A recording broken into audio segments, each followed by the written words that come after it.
Mm-hmm.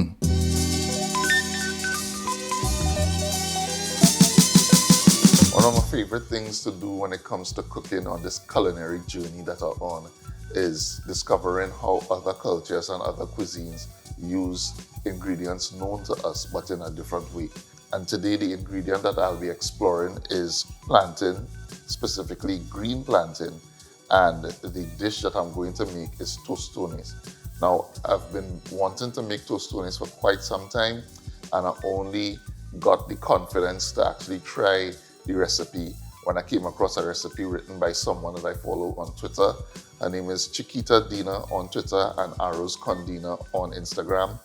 She's a cook and food writer, and she wrote a recipe for tostones on thekitchen.com, detailing the process. And I was like, you know what? This seemed like, a fairly straightforward and simple process. I think I could try it. And when I tried it, I realized, you know what? It didn't come out too bad. It didn't come out too bad at all. And I mean, tostones is one of those things that once you start making it, you'll want to keep making it because it's such a versatile thing. You can have it with chicken, you can have it with beef, you can have it with tuna salad, you can have it with beans. The possibilities endless with something like this. I'm using green plantains here, and this is not an oversight, it's not a mistake. You want to use green plantains to make tostones. And I know all the Trinis, we love sweet things, so you would be tempted to say, you know what, I want to use half-ripe or ripe plantains to make mine instead, and I would say to that, please don't. The recipe calls for green plantains to be used, so please stick to that. Don't use, the ripe plantain, and then when it don't come out the way that it come out in this video, you say something wrong with my recipe. No.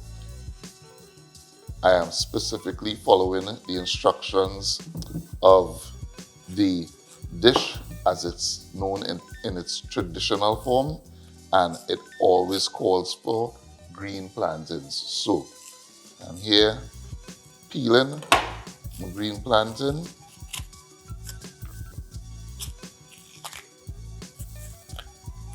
Like so.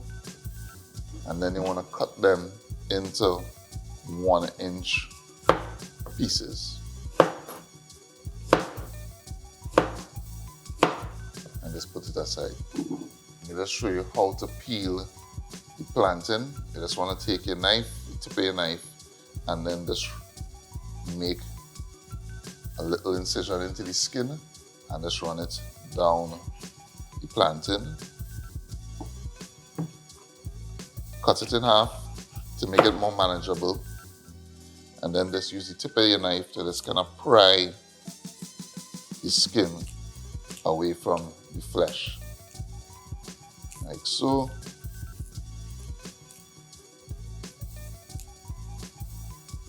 Once you have that up like that, you go in with your hands and just remove the skin.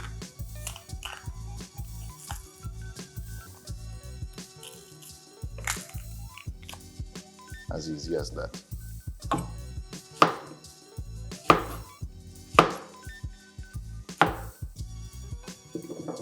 Alright, so we have our plantain cut up into 1-inch pieces. Now we're going to fry them off. So you want to add enough oil to your wok or your frying pan to allow the pieces of plantain to be submerged into it. So you don't want to use a shallow pan. We're not shallow frying here. We're trying to go for a deep fry with this. And you want to make sure that the oil is hot. One way to see if the oil is hot to test is when the oil is hot, you would see it kind of shimmering. I don't know if you can pick it up on camera, but another way to tell is you put a skewer. Once it starts to bubble around the skewer, you know that your oil is hot enough. And you want to fry this off. You want your heat to be at a medium flame. You don't want the oil too hot because we're not looking to develop any kind of golden brown color on this yet. We just want to cook it or fry it at this point. So of course I go in with just a couple pieces at a time. You don't want to overcrowd the pot, and you don't want the temperature of the oil to drop. So don't add too many pieces at a time. And you're just giving these a quick fry. Less than a minute.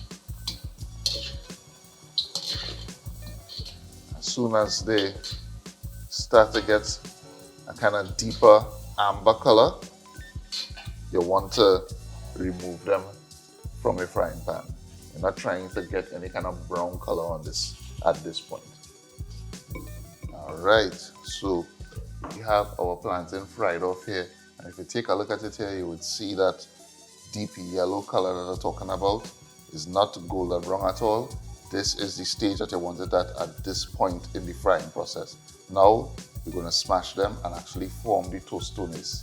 So before we get into how I prepare tostones, present day, like what I do now when I'm making them, I'm going to show you how I made them the first time that I tried the recipe.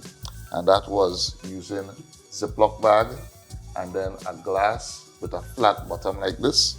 I'm going to put the plantain between the sheets of Ziploc and then use the bottom of the glass to smash it like this. Like so.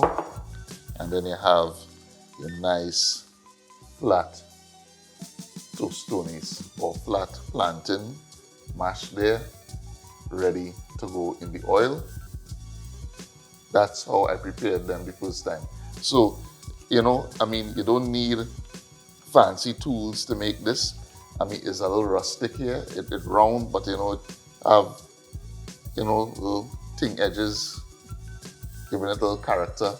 Each one will be different, like a snowflake. So I find like these pretty good. I have no problem forming them like this. However, I need to keep it real. The way that I make tostones now is using a pastel press. I got this for my birthday as a birthday gift. So, and listen, I've been using this like I never see come see. I'm making tacos, I'm making empanadas, and of course, I am making tostones with my pastel press. So, same Ziploc bag between like so,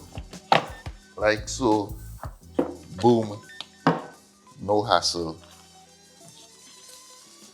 easy, breezy.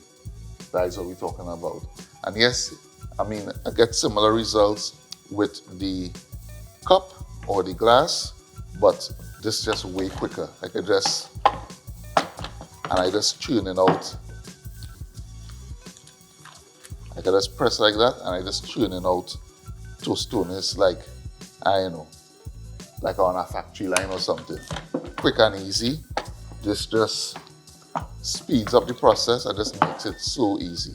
This pastel press, I ain't make no pastel in it yet, I'm making all kind of other things. But this pastel press just make it so much easier. So if you have a pastel press at home, you can use it to make tostones. Alright, so I have my plantain all smashed and laid out, ready to fry again. And I do like to stack them on top of each other because sometimes they might tend to stick together and that just makes it a more cumbersome, more messy process. So I like to kind of lay them out on one layer and then fry them off. Alright, so we're going to make sure our oil is back up to temperature and then we're going to fry these off. I like to fry them like 2 at a time. Again, not crowding the pot at all.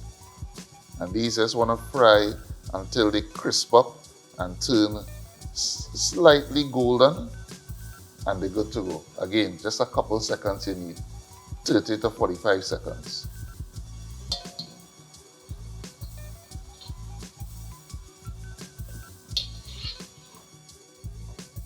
And once they finish frying, I like to place them on a wire rack to drain the excess oil.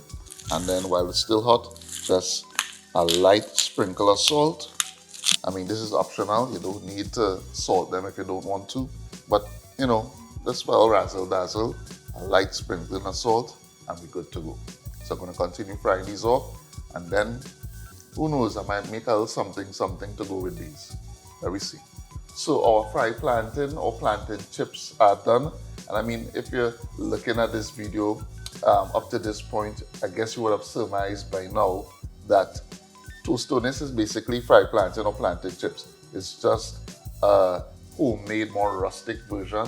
And I'll tell you, I prefer this over a plantain chip because it's a little thicker, it have a little more character, and definitely as a vessel, it's way more versatile. So you can add anything to this and make it a little meal, make it a little snack. So what I'm gonna do right now is make a nice quick little shredded chicken to go on top of it.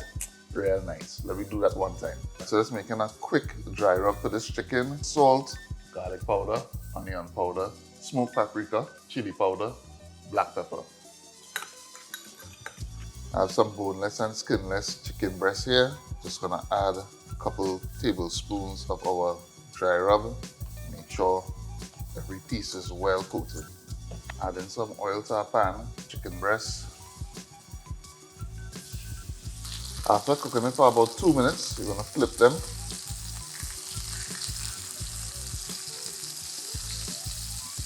A little bit of braising liquid, some minced garlic, some minced ginger. Now you want to cover this and allow it to simmer on medium-low heat for about 15 minutes. 15 minutes later, and yeah, we're looking good, we're in a gear. And now using 2 forks, I'm just gonna shred our chicken. Okay, so to finish this off, I put my heat back on medium-low. And as you know, chicken breast is a very lean meat. It doesn't have much fat, or it doesn't have any fat at all, I should say, especially boneless and skinless breast. So I'm gonna add a bit of fat back to this in the form of tallow, but you could use butter as well. And then finish with some fresh shadow benny. So there we have it, our Tostones, our shredded chicken. And I mean, as I said before, this is a very versatile thing. I have a little bit shredded chicken here, but if you wanted to keep this completely vegan, you could do it with black beans. If you're pescatarian, you could do it with fish. Or you can have a little dip, make a little dip, some salsa. The possibilities endless, but this is how I have it today. On a little shredded chicken, yeah. Yeah, you know. Yeah, you know all it. Yeah. That's all I can say. I know more words. I don't know more words for this. Yeah. There's something to try. While I start talking too much in my videos, now I have nothing to say. I want to cut the video now. End the video. I was joking. I'm not going to actually end the video. I had it earlier. You have to use green plantain. Do not use ripe plantain. Resist the urge to use ripe plantain to make this. Use the green plantain. When you fry it, you get enough sweetness. It's sweet enough, savory enough, and have a little salt on it. It's a perfect balance. It's a little crispy. It have a nice little texture to it because it's not very thin. It's thin, but not very thin. So it have a nice texture. Yeah. This is definitely something to try. So, if you like this video, please give it a thumbs up, give it a share. I will post a link to the recipe in the video description, of course, as usual. And if you're not subscribed to the channel, please take a moment to do so. As always, thanks for watching, and I'll see you in the next one.